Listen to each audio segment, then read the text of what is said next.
as you can see, the boy's employed again. I did it, you know? So, let's talk about it. Let's talk about my genius idea to get to $1 million. Well, now here comes the fun part, because now I'm getting money, now I'm getting paid. Now I have stable pay. I can start brainstorming how I'm gonna get there, you know? And there's really one big answer to me, and that's real estate. Whether it's Section 8, whether it's buying and flipping, whether it's, I don't fucking know. But with enough research, it has to be a plan, you know what I mean? There has to be a plan in how I'm gonna get there. Now, I know I'm gonna need a lot of capital and good credit, so that's the first thing I'm working on, is paying off my debt. Gotta be every debt paid off. Fucking noisy out there. I'm on the highway. Anyway, like I was saying, I need big loans if I want to buy a house, or even if I want to rehab the place or anything. So I know I'm gonna need perfect credit for anyone to lend me any sort of money, because people associate debt with being a bad thing. It's because we use it in a bad way. You know what I mean? We go into debt for buying shit we don't need. You can use that same debt to buy assets. That's what we should be doing, and that is good debt.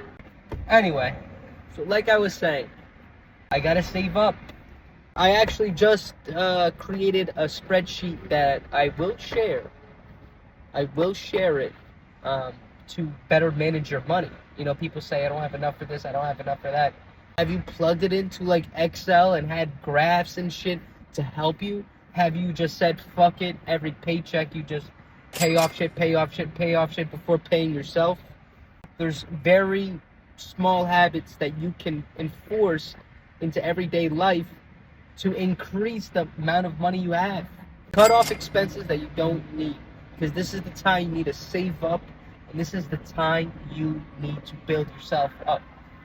Everyone struggles with bad financial habits. I was the worst.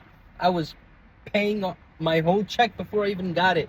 And then I would pay off my credit cards and then think I can survive 2 weeks with $500. And then after the first week, some fucking thing happens, or I gotta pay some fee from anything, dude. It would just come up every time, and I'm like, fuck, now I gotta sell my investments. And then it just starts to tumble, and then fucking I get confused. And enough of that. We gotta plan. We gotta plan our financial habits. A big thing that's concerning me is, yeah, I gotta save up 80 to 100K. That's gonna take me more than 2 years, hopefully, maybe 3. You know, just to start buying my properties and start building my wealth. Something gotta be different. You know what I mean? Something's gotta change. And that change is, maybe I gotta invest into passive income while I'm starting to save up.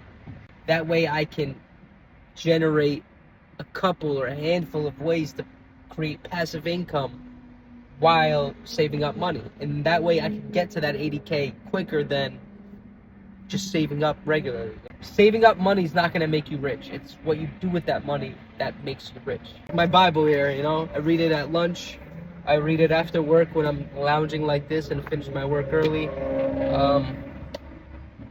This book, man, revolutionary. And I can't wait to read the next one. I've been struggling, dude. I've been struggling. I'm a slow reader.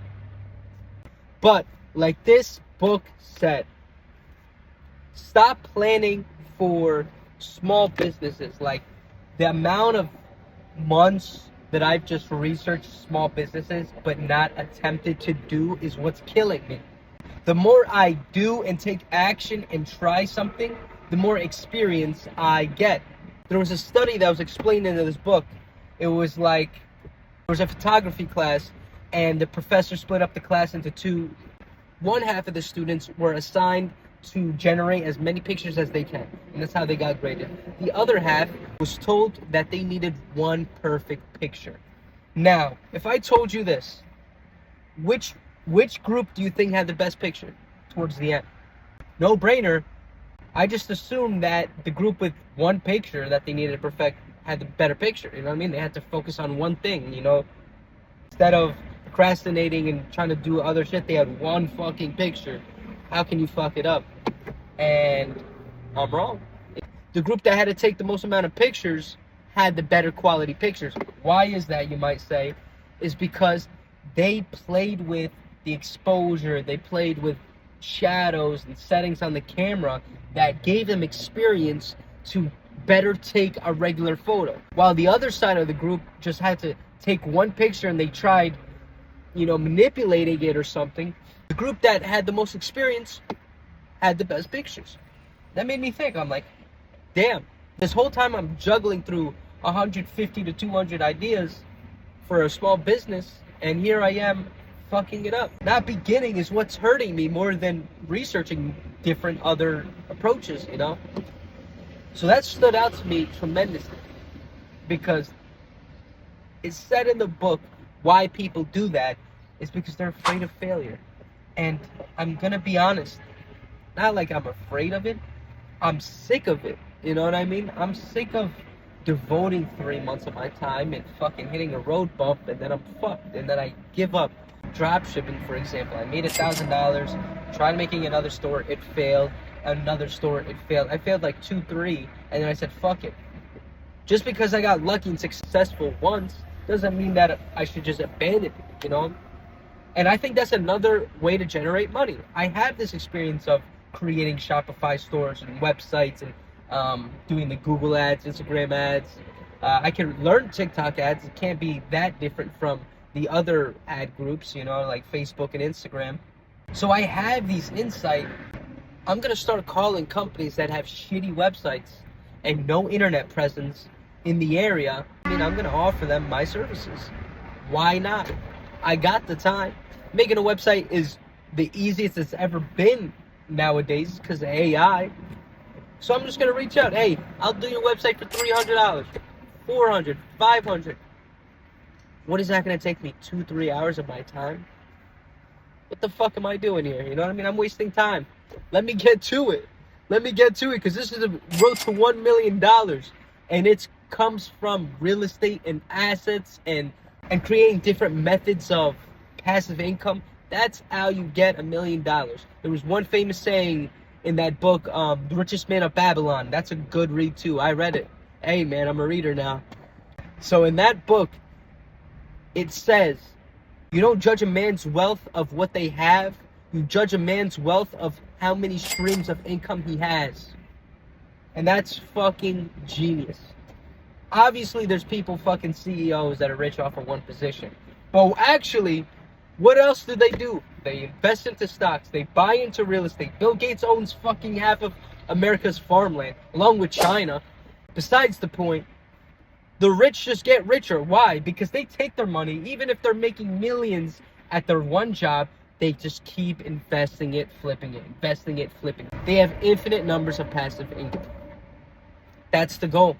And this is just your sign to go get out there, try everything. Who cares if you fucking fail? While you're young, take these risks and gambles and invest it. You have to try to build this income because it's never going to happen. Saving up does not make you rich. That is the key of the show right now. Saving money does not make you rich. This is a road to 1 million. And it's easy, dude. Life's a video game.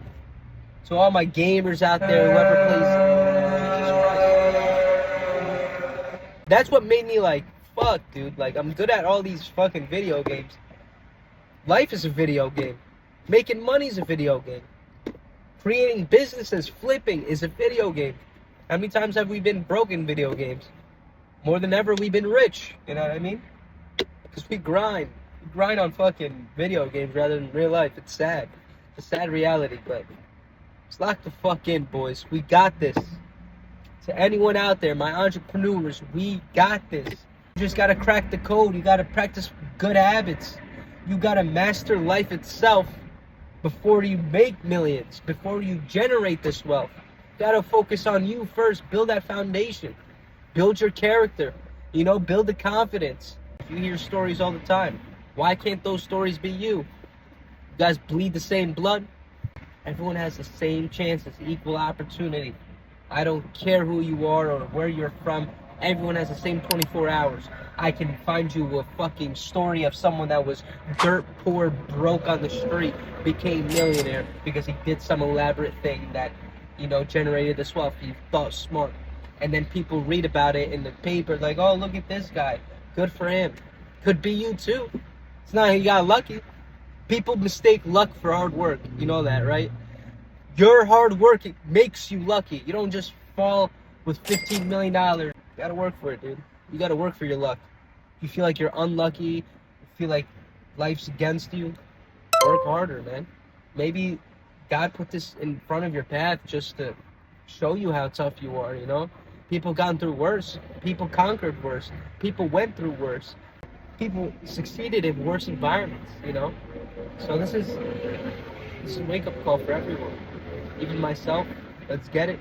I'm happy. I'm working. Thank God for this job, man. It's incredible. Everyone, good luck. See you in the next video.